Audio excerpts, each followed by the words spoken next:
Dirbo kelių šalių delegacijos, savaime suprantama, Maskvos pusė turėjo savų tikslų, o ar jūs nesulaukdavot trikdžių iš mūsų valdžios atstovų? Visgi tuo metu jau irgi buvo ir dešiniosios ir kairiosios jėgos.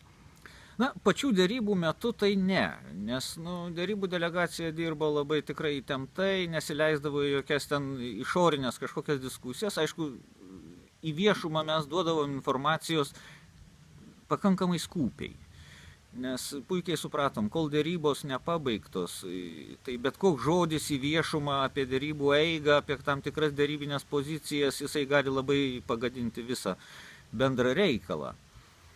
Tai, bet po to, kai mus jau išvaikė, kai jau atėjo nauja valdžia į Lietuvą po rinkimų, naujas prezidentas, kaip žinom, tada LDDP laimėjo tiek vietų Seime, kad jiems sąrašo pritrūko, žodžiu, jie jau jautėsi visagaliai ir va štai tada prasidėjo.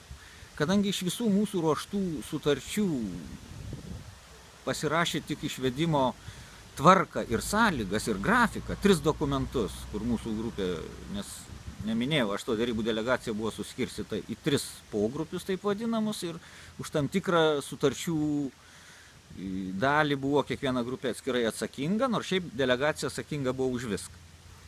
Tai va ta sąlygos ir tvarka išvedimo su grafikais, tai buvo mano grupės, kur aš vadovau atsakomybė, o grafiką sudarinėjo Butkevičius jau krašto apsauga.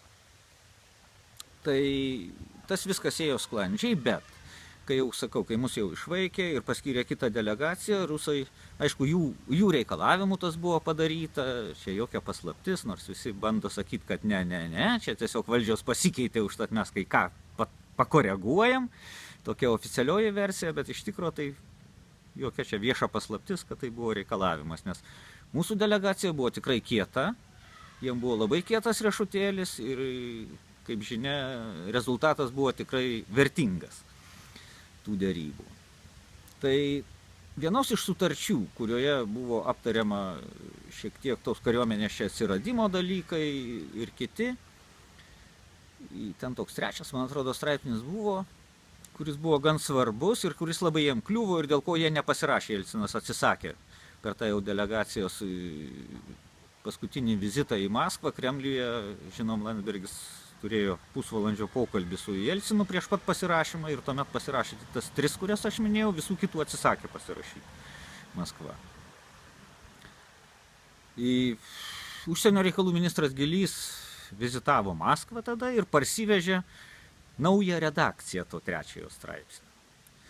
Teko jį pamatyti ir imtis labai aktyvių veiksmų, aktyvinant ir visuomenę, kad jokių būdų nesugrįžtų prie šitų klausimų, nes jau yra viskas parafuota, arba pasirašom tai, kas yra parafuota, arba nepasirašom nieko.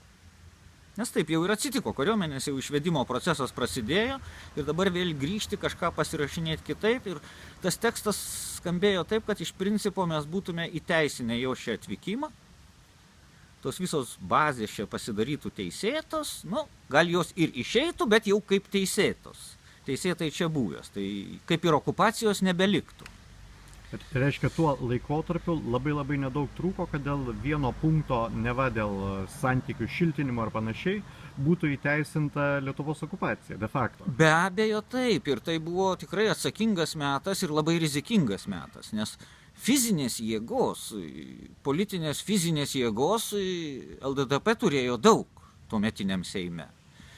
Gelbėjo vienas dalykas, mūsų patirtis žinojimas, kaip tas yra iš tikrųjų, visuomenės suaktyvinimas ir, turim pripažinti, Brazausko vis dėlto baimė, kad jis gali padaryti kažką negerai. Tai jisai pazonduodavo, kokia bus reakcija ir kai sukilo toks didelis triukšmas, tai taip ir liko, reiškia, tas straipsnis nepakeistas, taip ir išėjo, nes laiko jau buvo neypatingai daug, ten keletą mėnesių. Taip ir to dalyko, reiškia, nepavyko jam įgyvendinti. Ir ačiū Dievui, ir ta kariuomenė kaip atėjo čia, be jokių mūsų valios pastangų, sakykim taip ir išėjo tik mūsų valios pastangų dėka, be jokių juridinių įteisinimų ir juridinių apiforminimų. Tai čia yra didelis pasiekimas, mažai kam pavyko iš kitų šalių, iš tos pačios Vokietijos, Latvijos ar Estijos, taip kultūringai kabutėse ir labai juridiškai tiksliai pagal tarptautinę teisę atsikratyti šitos didelės rakšties.